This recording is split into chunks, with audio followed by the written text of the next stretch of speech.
Help me reach 1,000 subscribers. Please, like the video and share your thoughts. In the comments, your feedback helps.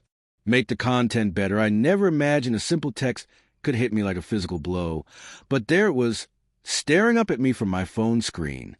Business trip extended.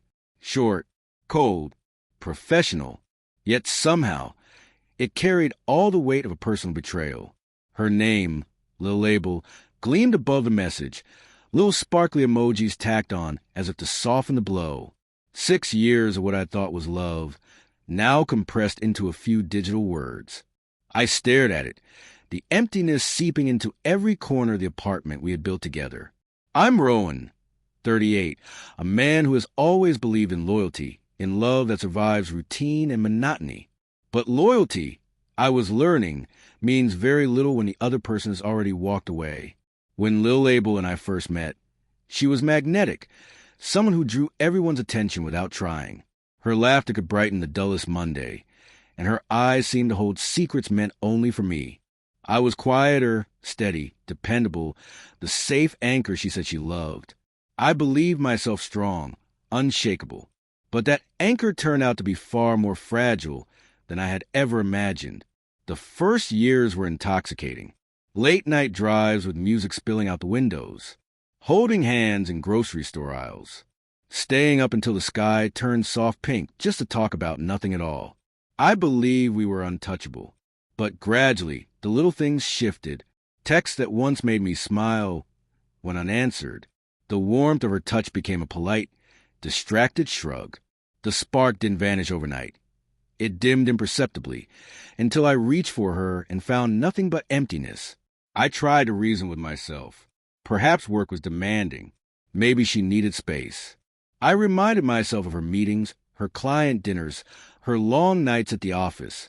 I became the perfect supportive husband, picking up dry cleaning, cooking her favorite meals, keeping our home pristine. Yet the emptiness only widened. The more I gave, the farther she drifted. And then came the text. That cold, short message hit me like a wave.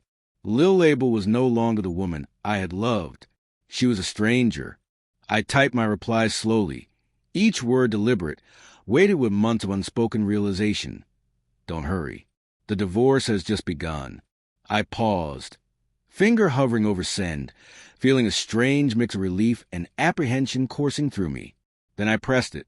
She didn't respond immediately, and in that silence, clarity settled over me. Weeks of pretending, of clinging to hope that things might return the way they were, had been nothing more than a slow erosion of my dignity. I wasn't angry, not exactly. I was exhausted. Exhausted from loving someone who no longer wanted to be loved. Exhausted from rationalizing behavior that no longer deserved excuses. I acted decisively in the only way that mattered. The next morning, I began reclaiming my life. Lilibel's suitcase sat by the door, half-packed from her last trip. I moved her things into a separate section of the closet, a symbolic act more powerful than any words could convey. I changed passwords, closed shared accounts, untangled the financial ties that had quietly bound me to her. Each step stitched up a wound I had ignored for far too long. But this was more than logistics. It was the quiet dismantling of the fantasy I had built around us. I remember that night vividly, sitting on the balcony with a single lamp casting soft shadows, feeling the absence of her laughter more than her presence. The apartment smelled faintly of lavender, her perfume lingering on the couch cushion she always claimed. I traced it with my fingers, remembering how I used to fall asleep beside her, listening to the rhythm of her breathing. That intimacy was gone. The truth was bitter, yet freeing. I was finally liberated from a love that had become an obligation, a performance unnoticed and unappreciated. By midweek, I had reached out to a lawyer, preparing methodically for the road ahead. Divorce had never felt so clinical, so necessary.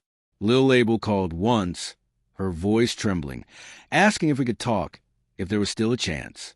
I listened calmly, letting her words fill the silence before responding. You made your choice. I'm just following yours.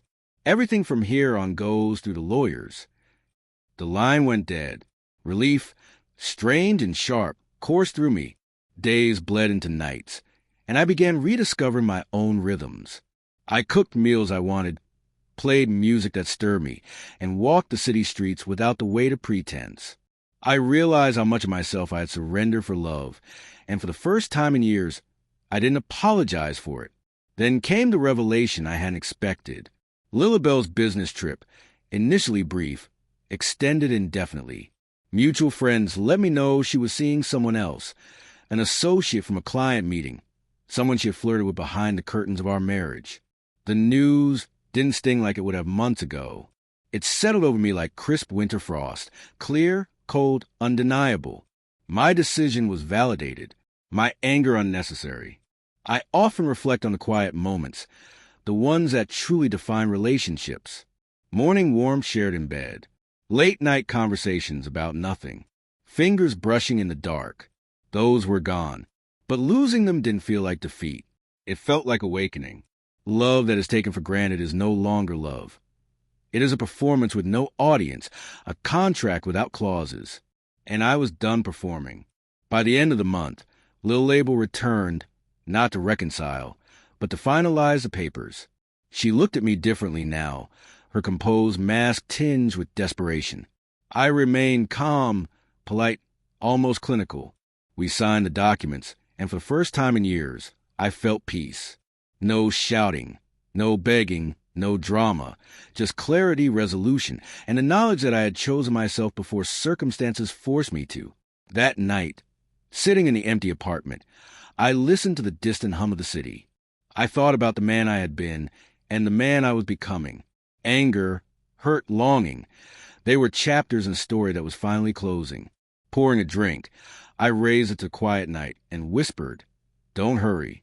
I smiled at the memory of my text. The divorce has just begun, because in truth, my life, my freedom, and my dignity were only just beginning.